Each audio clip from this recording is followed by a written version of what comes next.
All right, we ready? Yeah. Okay, let's do it. Hey, everybody, and welcome to Product Happy Hour, where you can go to happy hour with your favorite product people. That is us in your sweatpants. We are product folks here to share what we've learned, often the hard way, over great drinks. Why happy hour? Why not? It's the best way to get the inside scoop from grizzled vets with the scars to prove it. Thanks for giving us a listen. The best ways you can help us keep this party going is to head to our Substack page and subscribe at producthappyhour.com. Paid subscriptions are either $5 a month or $30 a year for some brand new, sparkly key benefits, like templates that'll help you do your day-to-day jobs as PM, and Q&A, where you can ask us anything. That's right. We're answering questions right after this for the first time. I'm so excited. It's literally one Starbucks latte a month or one DoorDash order a year to have us answer any question you have and help you out with anything you need. Finally, please subscribe on YouTube, Spotify, Apple Podcasts, or wherever you get your podcasts for easy listening anywhere, anytime. With me, as always, is Zero Joe Hall. Hey, Ira. What's happening? Hi, everyone. I'm good. Welcome. Today, we're demystifying user testing by teaching you the lingo and sharing some hot tips on how to use it to step up your impact. I've executed and actioned on more than 100 usability studies and observed more than 80 hours of user interviews. Yes, I still have spreadsheets where I keep track. And by the time this gin and tonic is done, you're going to feel comfortable, like you know what you're doing, and you also know the most effective way to use the sharp knife that is user testing. And Ajay, I am so happy we are talking about this because you always build lots of cool shit, and I know they didn't get cool that way without user testing. I also don't see a glass. Are you Oh, going to make me drink by myself? of course not. I would never make you drink alone, dude. I have a glass of makeshift ranch water today. Nice. It's a very smooth tequila shot with lime LaCroix. That's the makeshift part. It's supposed to be Topo Chico and a real lime, but no limes. So No, this that is works. just as good, though. Yeah. Yeah, I think it works. I also added some orange bitters. It's pretty lit. I think it's going to hit me pretty fast, though. So we should probably roll into the episode. One thing, though, we should probably figure out our drinking game. What are we going to drink on? Okay, I say the word bias. Oh, yeah, that's a good one. Anytime. Yeah, we're going to say that. Yeah, a lot. We're going to say that a lot for sure. All right, let's start with user testing and let's get crystal clear on some definitions. So, first things first, when PMs say user testing, they actually mean usability testing. Am I right or am I right? Yeah, no, you're right. I mean, usability testing, I hear a lot, but I also hear people say like user research, UX testing. To be honest, there are like a lot of terms I've heard thrown around. It's kind of frustrating. There are. Let's make the definitions crystal clear for our listeners. User testing or user research are umbrella terms and they can be used interchangeably. They encompass the stage of the design process where you evaluate your product or service with real users. This includes trying to learn about their behaviors, patterns, frustrations, goals. Essentially, you're trying to understand the psychology behind their interactions and their feelings about it. Does Yeah, that make sense? exactly. That makes a lot of sense. So, what is usability testing then? Ah, good question. Okay, usability testing is a little more specific, but the goals are the same. It's about testing the functionality of a website, app, or other digital product by observing real users as they attempt to complete tasks. The users are usually watched by researchers working for that company, but many times PMs do the observation and facilitate the setup. This varies company to company. I've definitely been required to set up and run usability testing with my design partner. Not every company I've worked at had researchers available to set up, observe, and compile usability findings. But when we have had those researchers, it's actually been super, super helpful. Yeah, I mean, it's so nice when you have someone who is specialized in that and, does it by the book. I kind of started in user testing from the absolute bottom. Like, I started doing in-person card sorting. Do you know what card sorting is?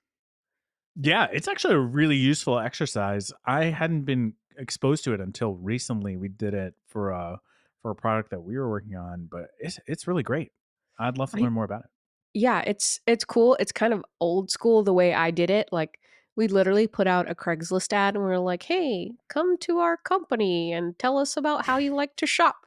And then basically, it would take me, like, and we were just getting local people, like, so there wasn't, like, a spread across different demographics. It was just, like, whoever was free at 2 o'clock on a Wednesday, you know?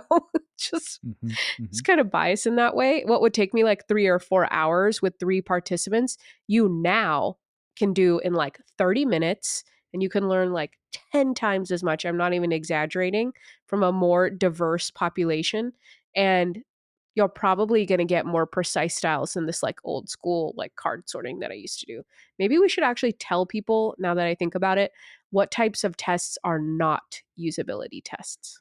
Yeah, please go for it. I could use a refresher too. Okay, good.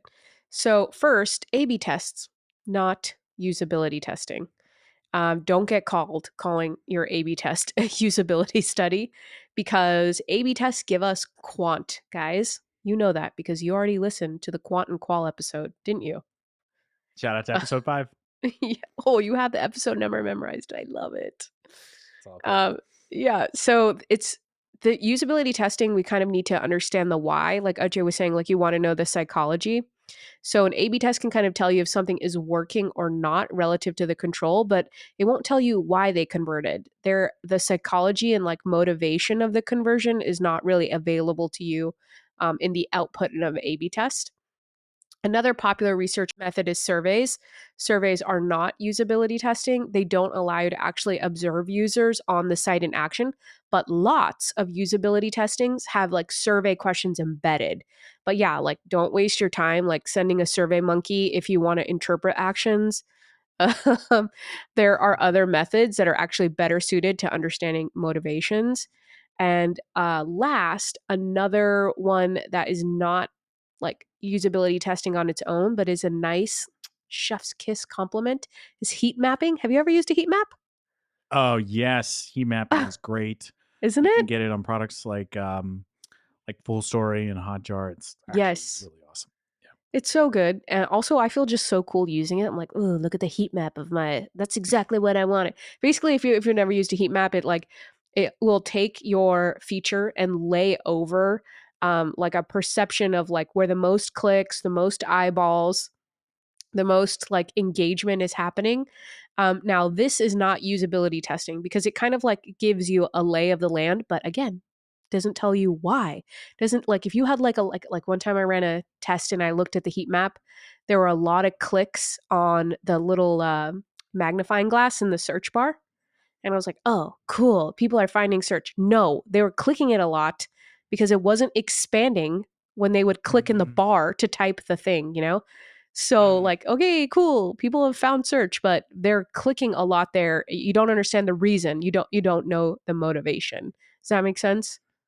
Oh, that's such a good reason for using usability testing. Yes. You when you use these heat maps and you use some of these other tools, even like quantitative data, Yeah, you'll see things in your data and you're just like, why is that happening? And I then you know. find out that like something is fucking broken and you're just Yeah, like, honestly. you think you're being successful and instead it's just like people rage clicking. Actually, something that's great on Full Story is their Mhm. rage clicking feature, 100%. where you can see that somebody is rage clicking based on their algorithms. That's I like mean, that's how this stuff picture is technology. evolved. It's like, Yeah. why even do studies that are divorced from the actual product? You have a digital product. How are people using that digital product? But I mean, I say all of this now because I've sucked at user testing for so many years. And now I'm like, well, what? Let me tell you about it. I mean, hopefully, this is why we're doing this podcast. Like, we want you to Well, that's save like, time and look smart. yeah. Yeah, But 100%. That's exactly why we're doing this. So we don't want you you guys think? to learn from our mistakes, learn faster than we did for sure, because it Yeah. definitely took us a long time. It took us a long time. Okay, so now you know the lingo. Now you know a little bit about some of the things that are usability testing and some that aren't. But Ajay, um, how do you know if the study type is like, is user testing like an essential part of being a good PM? Or is it kind of like nice to have? Like, is it a vitamin or is it like life support? What's your hot take? Oh, it's well, I'll say TLDR, depending on how you use it, it can be both. But let me tell you specifically how it saved my ass. First, Okay. it made me change my prototype. Prototyping is a crucial period in the product life cycle. In the product life cycle, it's the beginning, it's the first pass of functionality, and there are plenty of unknown unknowns. Imagine taking the wrong turn at the start of a trip. You could get way off track and have to backtrack quite a bit if you don't check the map. Getting to a place where you feel confident you're solving problems and creating impact requires testing and iteration. The best piece of advice I have is to take your prototype to end users instead of some internal strategy discussion.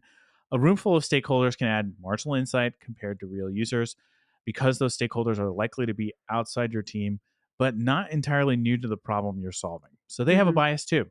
Yeah. Um, Oh, so, drink. yeah, I was like, huh? Oh, Cheers. yeah, bias. Cheers. All right. You got me.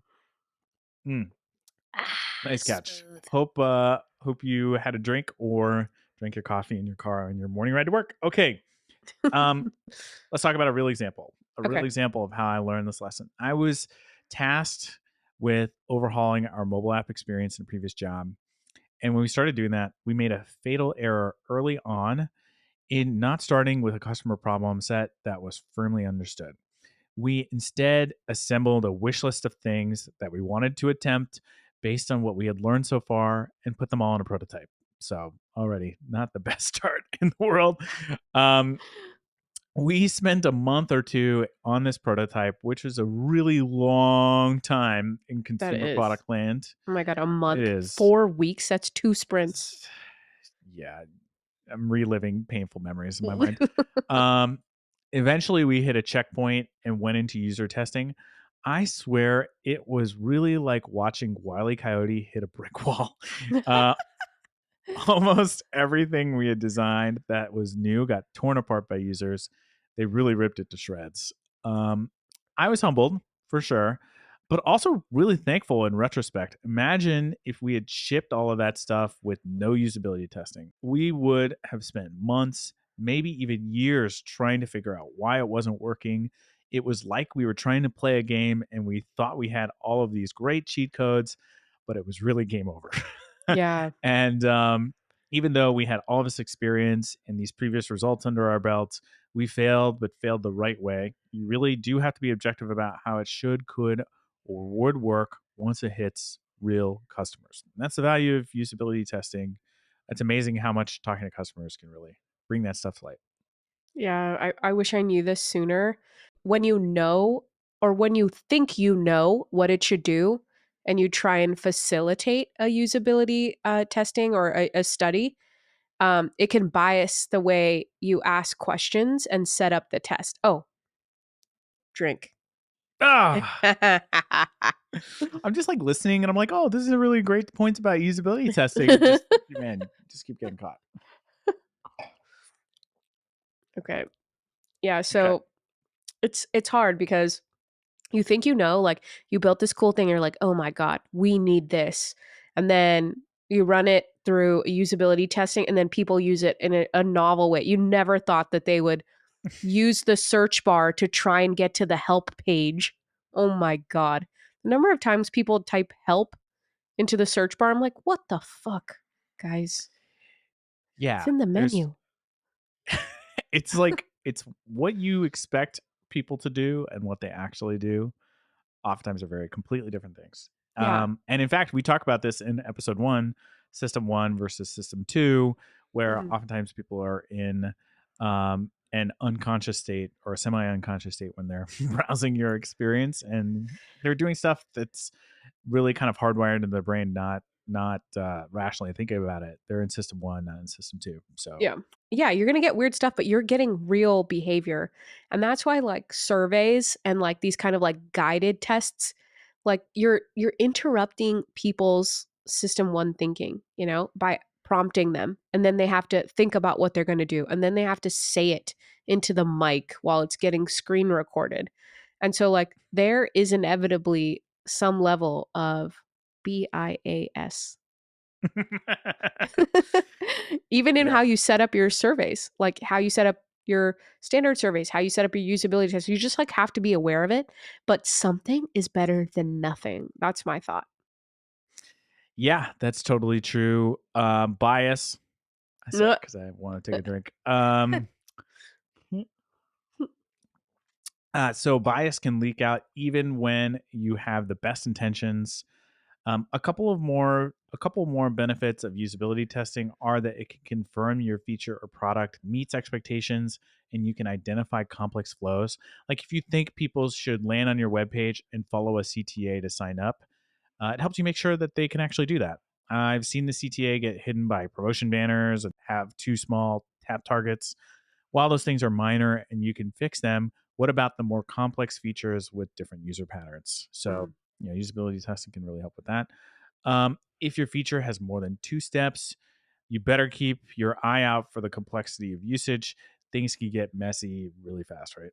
Yeah. I mean, like you think two steps, oh, not a big deal. But what if the second step is like click on follow this link?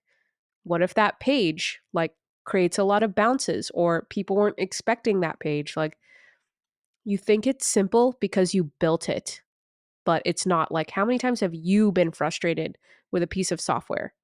Like now, do you want to be the builder of that frustrating piece of software? If you don't, you will test. That's right. Okay, That's so right. there are some tools that can help you be a better tester, at least in my opinion. I think I could be a good tester, but like I said, you could introduce bias. Oh crap! You got to drink now. Oh, man. This is like my Still, I'm just third. like, oh, I'm just like really listening to what Ira has to say, man. It's great stuff. No. Okay, yeah. This is a nice little build up. So, what tools can help you? Should I share? Oh yeah, you should go for it. My ranch Okay. water is getting warm and my vision is getting blurry. So we Okay. better jump right into it. Okay, let's go. Also, we're not sponsored by any of these companies, okay? I wish we were freaking sponsored. We're not.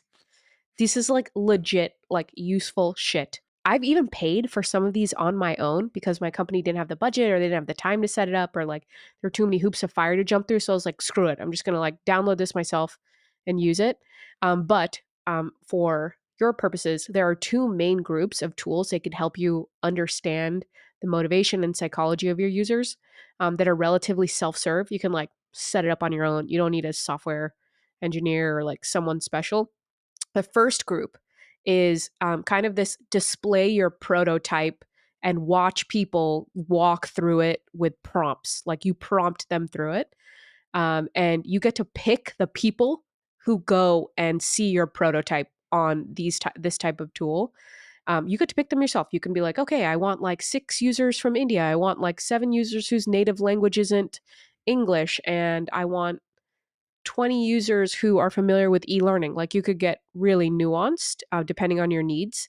Yeah, so for this type of testing, I've used usertesting.com and user Zoom. Ajay, have you used either of these? I've used them both. Which one do you like better?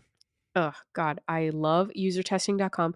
Usertesting.com is great. Usertesting.com looks so much better compared to user Zoom. Like user Zoom should run usability testing on their usability tool. Uh, it's like not good. It's like buggy and like my hard like work I put into a prototype, then the like screen like flits out and then people are like, "Oh yeah, this is a bad prototype." But it's the software. Mm, Uh, I yeah. also feel like I don't get good testers. Like I get people who are just like there to collect money. They like click through everything and then that, survey's kind of useless. Okay, and I should preface this by saying like the last time I used user Zoom was in 2021. Maybe it's got better. Don't Mm, come for yeah. us, user Zoom, okay? Don't come for us.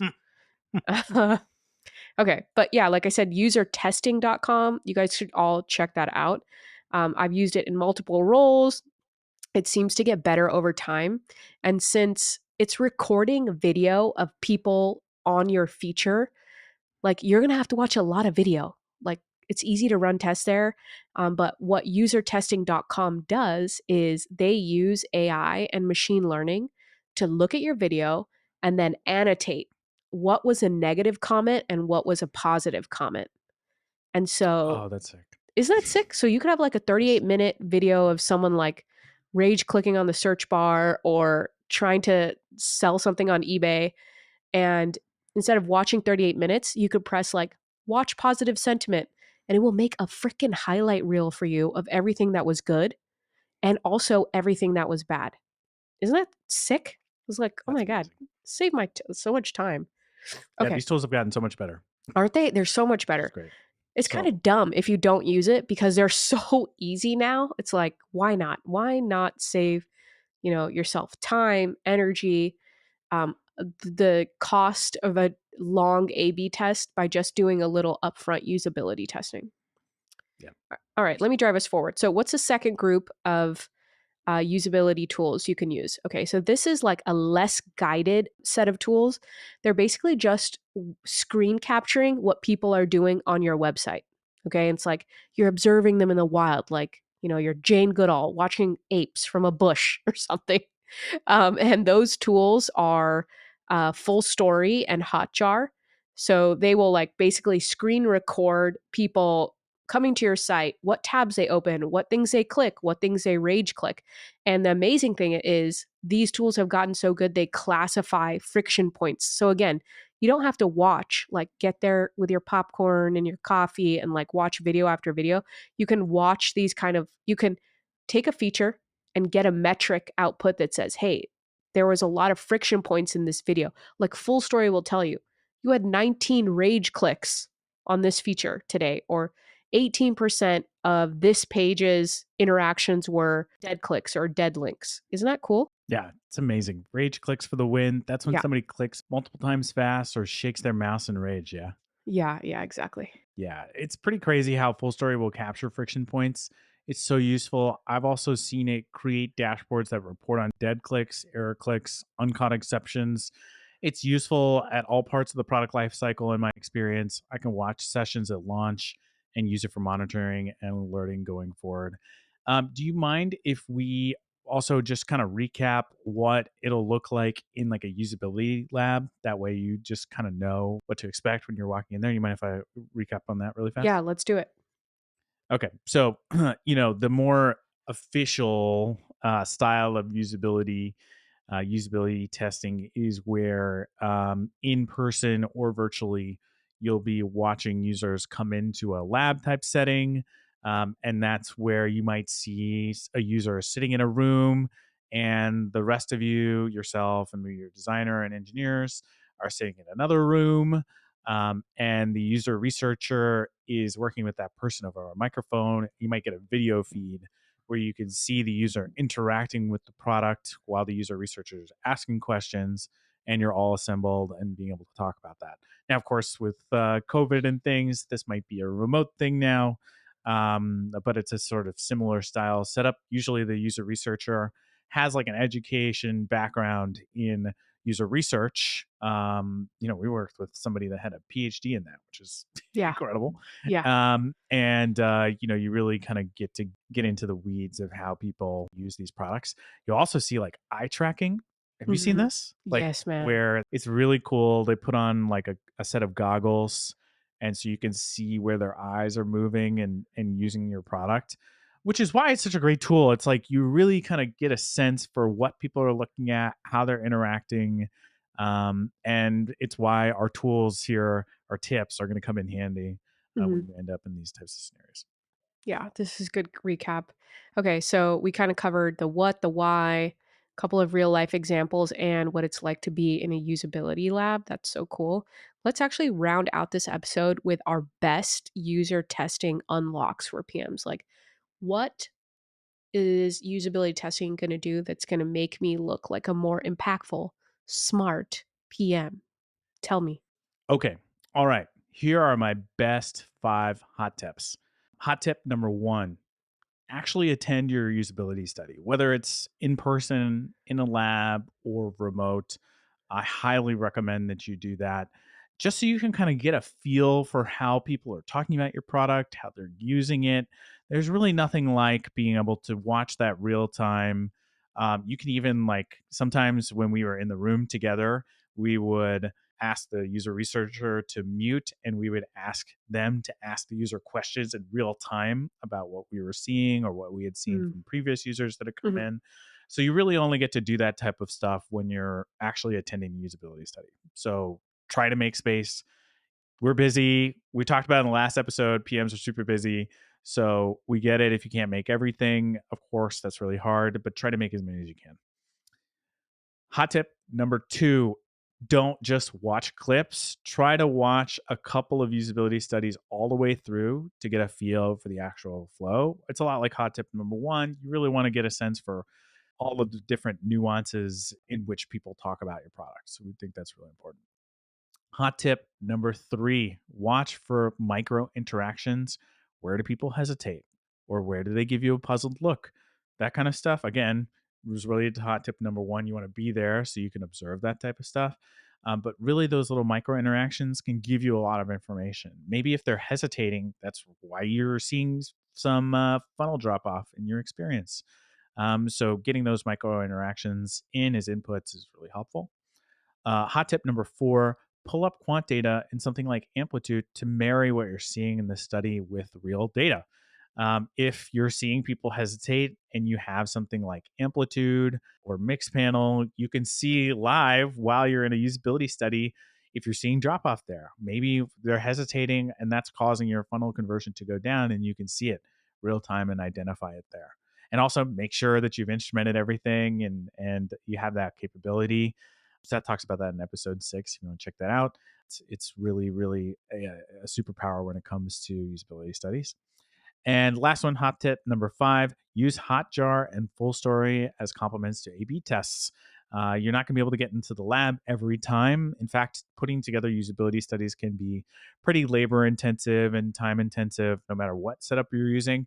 So using things like Hotjar and Full Story can really help you get access to real qualitative user insight fast and feed that into your actual work and into your A/B testing. Oh my Did I cover gosh. it all? So good. If I knew this when I started, oh my God, it'd be I incredible. know. Thank you so much for recapping those. I think it's time for cool product things. Let's go. Let's do it.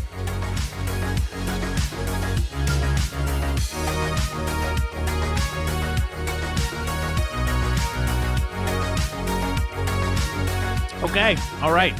It's that time in the show where we talk about cool product things. For the uninitiated, cool product things is where we talk about a cool product thing we found in the wild that represents a key product concept. Ira, it's my turn this week, and I have a doozy for us. Oh, do you? Do tell. Yeah. All right. Well, for this week, we're talking about a cool product thing that's really just playing the hits, deeply understanding core problems and solving them in the Zero Fasting app. You ever heard of the Zero Fasting app? You know Oh what that my is? God, do you use that? Yeah. I've been thinking about it. Oh yeah, hardcore. Okay. So we are expecting baby number 2 soon in the Wagre household, and I can say from experience that parenting is much harder when you are woefully out of shape. So fasting has actually worked pretty well for me in the past, and I'm back into it to get prepped for baby number 2. I've been using Zero. I've used it in the past to track fasts, but what they released recently really blew my mind.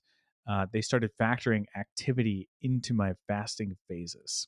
What? So, yeah, it's pretty wild. So, I didn't know this. My Zero app told me actually. Okay. But if you exercise while you're in a fasted state, your body burns through glycogen and enters the fat burning stage faster. Did you know that? What is that? Glycolysis or glucogenesis? Something like that. Uh, I Oh, don't know what okay. I'm talking about. Okay, I don't okay, know the good. exact scientific term, but Let me not that's spread just misinformation. Sorry, well, guys. I think clearly the Zero app also knows its audience because it didn't tell me any of that shit. It was just like, hey, by the way, if you Do work out this. while you're fasted, it'll be better for you. You'll Okay. burn fat faster. And I was like, okay, I'll do that. So, um, so the Zero app now takes in my activity data and adjusts my fast phasing depending on how much activity I did and what kind. Hmm. So before, I thought I wasn't really burning fat when fasting. I was just restricting calories. Now the phases are personalized to me and show the true phases that I'm in.